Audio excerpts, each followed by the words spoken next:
Hi, if you're a girl looking to get smart about money and building our wealth, then this video is for you. Hi guys, welcome back to the channel. If you are new here, I'm a content creator based in Ilorin, and if you're yet to subscribe, kindly click on the subscribe button to get more juicy content from me. So let's go. In this video, I'll be sharing with you how to get smarter as a lady and how you can build up your wealth. So let's go. The first thing you need to do as a lady looking to get smart about money and building our wealth, you have to know your income. Whether it's your allowance, a part-time job, or pocket money, know exactly how much you earn every month. Yes, this is very, very important for you. You need to know how much you make. Even if it's 20 kobo, you need to know how much you make exactly. It will help you to stay within your means. Then you build a financial plan and even avoid overspending it. As much as you know how much you earn, for instance, if you earn 20 kobo, you know that okay, this is the amount that comes in monthly. It helps you build your financial plan and makes you avoid overspending.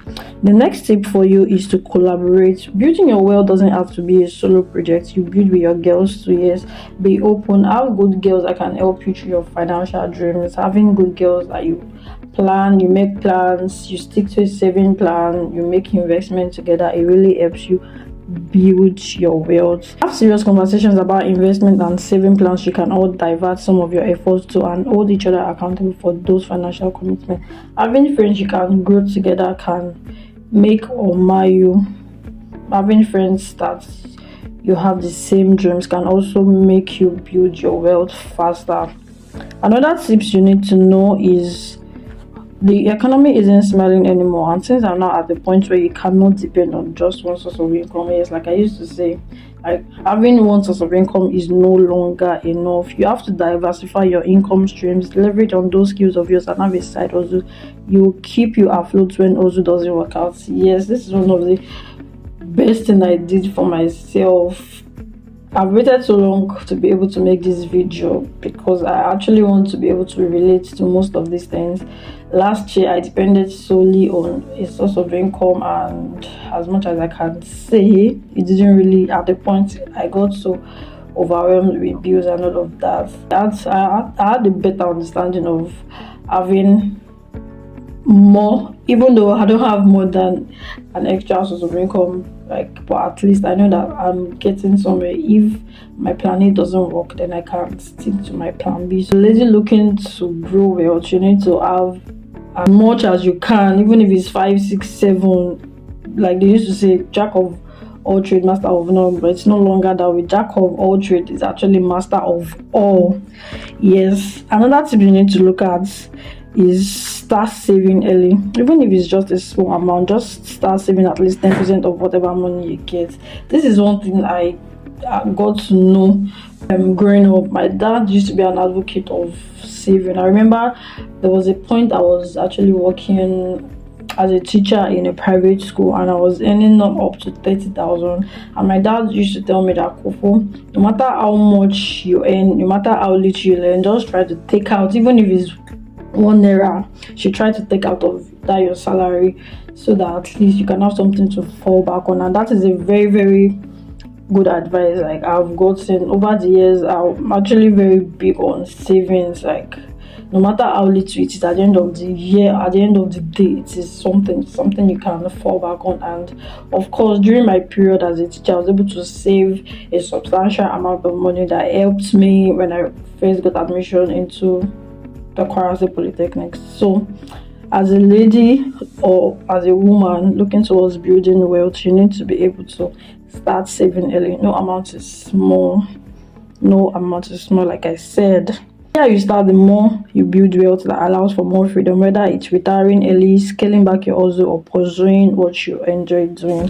Having said that, another tip you need to know in building your wealth is to create a budget. Yes, break down your spending into categories like food, transportation, leisure activities, savings, and bill. Yeah, I have a friend that taught me something early this year. It was so big on the budget. At some point, I used to say, why are you being so economical? But then I got to realize that it wasn't about being economical, but being able to create a budget. Like what he used to do, he has an Excel where he inputs all of his daily spendings. As little as 100 naira, he just sit down at the end of the month. He's able to know, okay, I'm not balanced, I'm looking for 50,000. So you need to know, okay, you don't have your 50,000, where's your 50,000? You would know, you'll be able to monitor your spendings.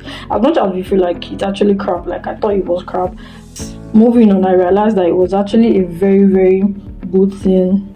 So creating wealth, creating a budget, knowing where your money goes into, knowing where you're lagging at and all that, like it really, really, really helped him, and I was able to gain 1 or 2 from that. Going forward, the next tip you need to know for a lady building her wealth is understanding your wants versus your needs. Before making any purchase, ask yourself if it's a want or a need and act accordingly. Yes, this is one thing that has always been a problem. Of course, your needs are insatiable. No matter how much you have, there will always be new things you need. But the point is the fact that you can be able to actually differentiate. Ask yourself this question: is it a want or is it a need? For example, like there was something I actually wanted to buy, like I wanted to buy it so much just say, and unfortunately I couldn't. It was actually a want and it's not a need. Of course, if I didn't get it and without it, but because it was something I wanted and not something I needed, I just had to leave it for next year. So being able to differentiate or ask and be truthful to yourself, because most times sometimes that you would actually lie to yourself that no, I actually don't want it, I need it. But being truthful and being sincere with yourself really, really helps you in building more wealth. Yes.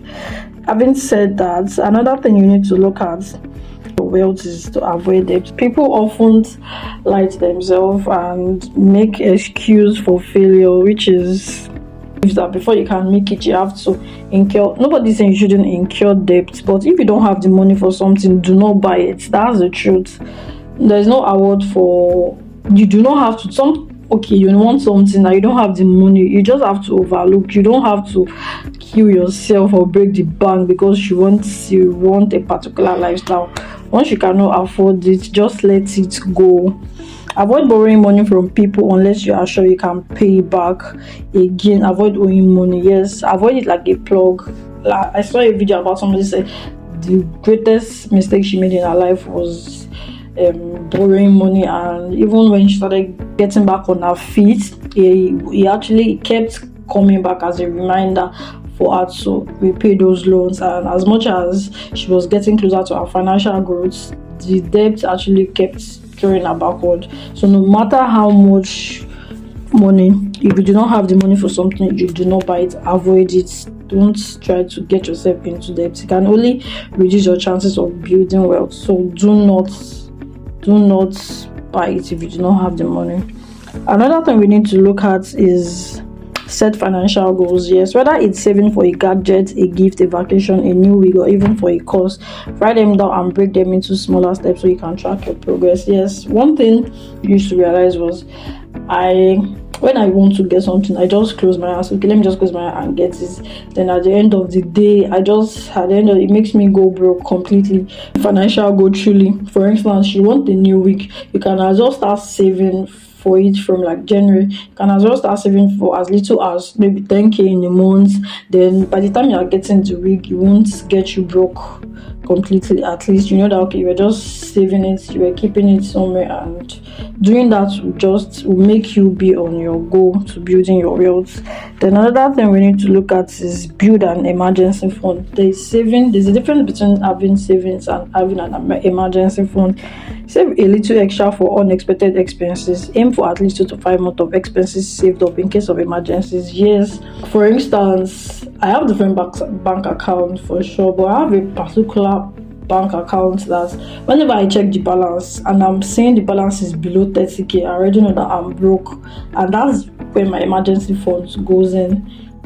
of course, you have other banks that you save money and all that, but that particular account, I use it for emergency fund. Maybe when I want to spoil myself, I have the excuse to spoil myself and all that good stuff, I can easily take from that account. But whenever the account is below 30, I already know that, girl, you are broke. It's different from your savings. I don't normally even touch my savings except there is a need for it. So always set the difference between an emergency fund and saving. It actually helps in increase the chances of building your wealth. Another thing we need to look at is learn about credit. Even if you must borrow money from people, have a good credit score.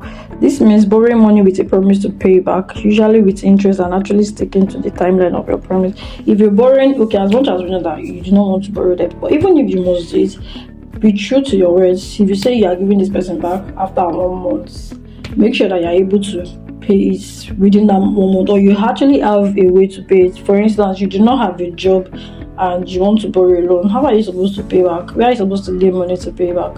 You are going to borrow money. Make sure that you have the ability to pay it back, and you have to stick to your promise. Even though we are saying do not borrow, but even if you are going to borrow, make sure that you have the ability or capacity to pay it back. Am I making sense? So another thing to look out when building, or another tips you need to look at is automate your savings. Yes, set up automatic transfers to your savings account as soon as you get paid or receive money. Another factor about saving money is hard, because it's just like you get paid today and you just close your eyes and just transfer it to the account you're supposed to transfer to. It can be so hard, but it can actually be more easier if there's an automation where you just set up an automatic okay, once you get paid, debit means also amount of money. It will be easier for you that way, because it's actually at sticking to transfers and all that.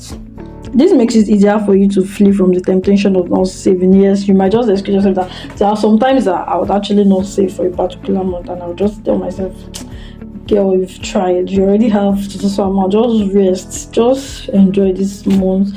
But imagine having an automatic, like Piggyverse, for instance. Piggyverse is an automated which you, when you tell them to, when you set it that okay, on so they debit me. But for instance, you are somebody that okay, you save your money by your own self without no automation, and sometimes you excuse yourself we'll see, let me just rest this month. I need to rest, I need new things, I need to enjoy my money, I'm not saving. So another tip we need to look at is be careful with buy now pay later deals. Unless you are totally sure you can pay off on time, don't take any offers like that. That is a to borrow, not to talk of be careful buy now and pay later. I do not like it, because my mind I'll be so scared that what if I'm not able to. There's something I was supposed to buy this year, and my friend was like, okay, we know this person, you can actually pay part of this now, you pay it. I'm like, no, I don't do that, it's against my policy. I'm somebody that, of course, I am always scared about things like that. What if I will not be able to pay back? What if I'm always stuck with what if? So avoid stuff like that. Just don't do it. Avoid it. It can make you lose track of your spending and can lead to you accumulating debt if you are not careful. Yes, and it can also hinder your wealth building. Another tip you need to look at as a lady building up her own wealth is avoid overspending during events or holiday. As we all know, it's festive period and we have a lot of excuse to spend. A friend once said, what's so special about December? And I'm like, of course, there's always an excuse, because everybody has been working from January and this is December. You would want to have fun and just relax and be taken care of, and at that you keep overspending. So this is saying that do not overspend. Yes, when you are all jolly, you would want to get your hands or that of your loved ones on anything and everything, but remember, when the ecstasy is gone, it will remain just to your debit alert and your bank statement. Yes, and it's no longer news that January is always very long, because of course you would have spent all your life savings during December, so by January there's no hope, nobody's coming to save you. It's you versus you.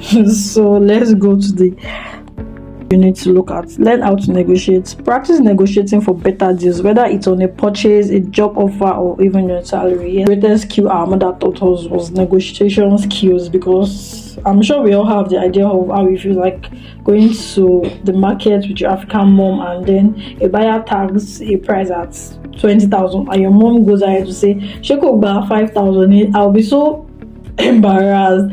But in the real sense, being able to negotiate is actually a skill everyone needs to know, whether it's a big purchase, your salary, a job offer, or anything. Recently, somebody wanted to I wanted to offer a service to someone, and I didn't even know what I was supposed to charge this person. So I asked a friend that how much do you think I should charge this person? And he was like, I don't know. What is your offer? And I'm like, I don't have a price. And he was like, are you cheap? I said, no, I'm not cheap. It's just that I don't know. So you should be able to know, okay, this is my value. If anybody is negotiating, you make sure that just have a good negotiation skills. Like, it really helps in building your wealth. Having said that, let's move on quickly. So if you've not used that app or service in the last 3 months, then you need to hit that unsubscribe button. Subscriptions can add up over time without you noticing, so review your subs to reduce waste spending. Yes, there are some apps that they'll tell you can't use without you subscribing. Whenever I come across them, I'll just back gently, because how much am I earning that I keep subscribing to use? Imagine using 10 apps and they want you to subscribe. How much of these apps they'll be charging you in dollars? You earn in naira. How are you supposed to get money to pay for all the subscriptions? So whatever subscription you know that you're not using, you do not have to buy it, you do not have to renew it, just cut it off. By that, it reduces your spendings. Then let's go to take small investment steps. You don't have to know it all to be able to start investing. If you are unsure about where to start, make your own research, consider trustworthy and low risk options, then start with as little as you can. Yes, investment is actually, as much as we know that, okay, I earn 30,000, where am I supposed to get money to invest and all that? But you can start as little. You can just start from some. One investment I made this year was actually not for me, it was for somebody, and it was a treasury bill. I don't know if anybody, in case you don't know what it means, you can comment, you can ask me in the comment section and I'll explain. It was just like keeping a certain amount of money, and then it gets an accumulated interest of a certain amount of money. As little as it doesn't make any sense, but at least it's more like an investment. So you don't have to start big. You can start as little as you can, and from there. Then another thing you need to look at when building your wealth is learn the basics of insurance and understand what kind of coverage you need, so you can choose the right insurance plan. That way you're financially protected when something unexpected happens to any of your assets. Yes, of course, I've not gotten to that stage. I don't have any insurance right now, but I know that I'll get to that stage at the point in time. So there are some of you that you're on the high skill and you can afford some basic insurance for yourself. Yes, you can do that. By so doing, whenever something unexpected happens, like, you're at peace knowing fully that, okay, no, my car is insured, my property is insured, I am on life assurance and all that good stuff. So the last but not the least thing you need to look at when building your wealth is build a network of financially smart friends or mentor and learn from them. Yes, like I said previously, your friends can make or mar you. Build friends that you can grow together, financially smart people. One of the best things I did this year was to have people, as much as I think I'm smart to an extent, but this year I got to meet more people that are more smarter than me, and most times I just feel like, guy, where did you get this sense from? Like, there's a lot you can learn from your friends without them even knowing that they inspire you. Just move with friends that are smart, so it can leverage you and brings you closer to achieving your goals. Make it genuine. Make it a genuine priority to have people who can give you advice and opportunities that will bump up your financial journey. As much as you're moving with people that smart, they can also elevate your journey to financial growth and building your wealth. Having said that, I've come to the end of this video. If you found this video helpful, you can hit the like, share to your friends, and subscribe to the channel to get more juicy content from me. And Thanks for watching. See you guys in my next video. Bye.